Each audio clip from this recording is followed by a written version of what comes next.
Hello, welcome. Today I would love to show you how to make your own altar. And I know many of you have asked me how I do it. I mean, a lot of people have their own way of doing it and why I have these altars. So today I'm going to show you how. So why do I make altars, or why do people make altars? A lot of you think it's connected to religion, but that's not the only way to work with it. It's just a beautiful place that you create for yourself, where you can really connect with something that you would like to attract, that you would like to develop or increase. Something that's not really, it's unseen, like an energy or a quality. And this altar really helps you. Every time you connect with the altar, it helps you to really connect with that part that's already inside of you, you want to develop, or something that you would like to attract. So how to do this? Well, it's important you find a place where there's not a lot of things going on. It's a quiet place. It doesn't have to be silent, but a place that you regularly see or pass by. So it could be on a desk or even in a cupboard. I mean, if there are children coming, walking past, or if there's like animals in the house, it's perfectly fine to do it in a cupboard. It can also be on the fireplace, for example, whatever fits you. So if you find the right place, start to clean it. It's very important to clean it because it has to be an area where there's nothing else going on.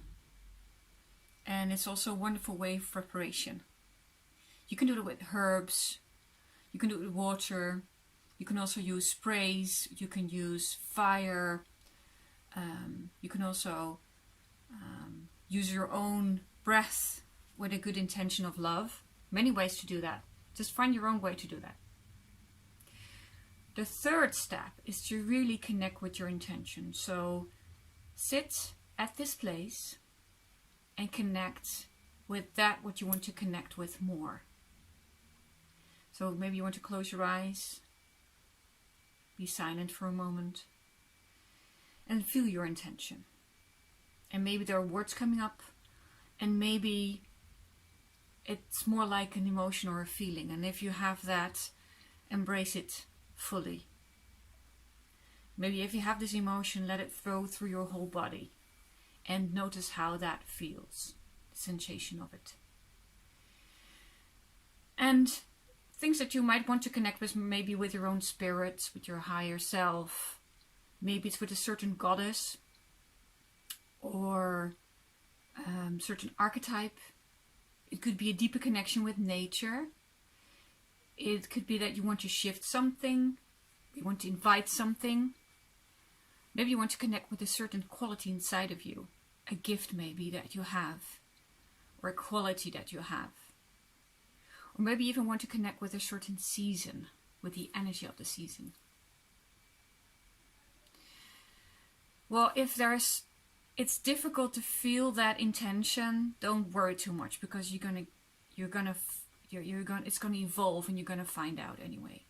If you've got this hunch that you really want to do it, just do it.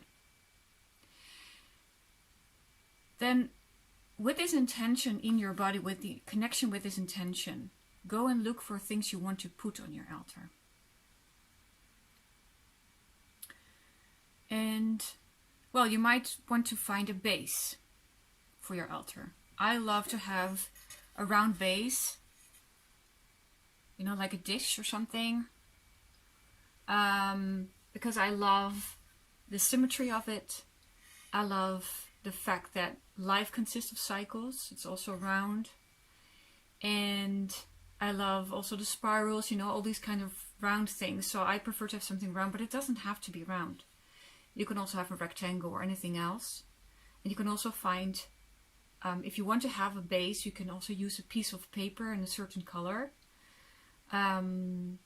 or maybe you want to use a piece of cloth. It doesn't matter, it's all up to you. It's your altar. There are no rules here.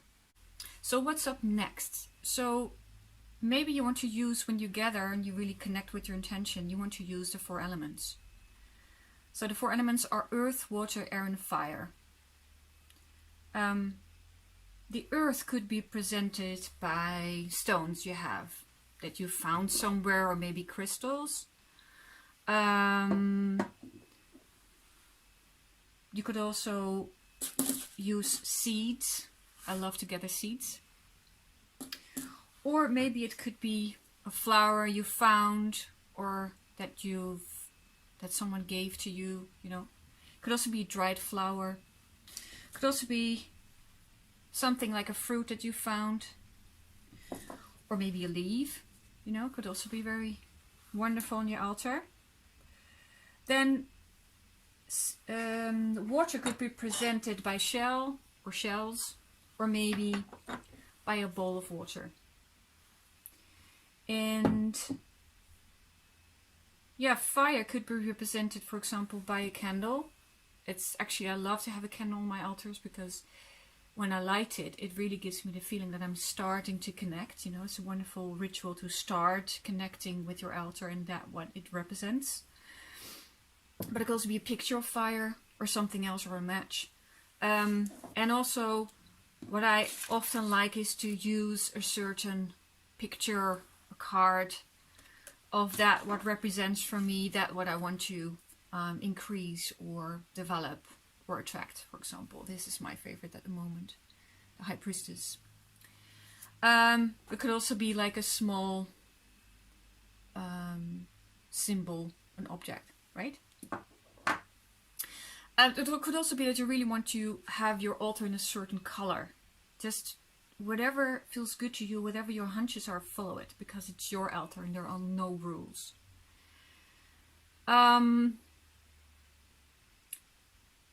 Then when you're putting things on your altar, when you're placing it, just again connect with their intention. Maybe you even want to connect with your spirits, your guides, your angels, if you believe in that. It could also help you to get more into the intention, or get help to get more clarity. But I mean, if the clarity doesn't come, trust that it will come, because it's not for nothing that you're building this altar. Again, and your altar is not rigid. You might you might feel that you need to take things off or add things. It's an organic thing, like you are. You know, it's not. It's something that changes just like we do. So whatever feels good for you, do it. Just follow your hunches. You cannot go wrong with your altar. And then maybe if you have your intention, you can put it on a piece of paper and place it underneath one of the objects that you've placed there. Or maybe you want to put it in a bottle like this and then put it on your altar. It's not necessary, but it could really, you could leave it there. And then when you feel that your altar is done, you can maybe look back at the paper and see what you've written. I wish you a lot of fun doing this. And how to attend your altar is the next thing. So I plan to make a new video for that, so you can also learn more about how to attend your altar. Have fun with it. If you have any questions, let me know. Bye!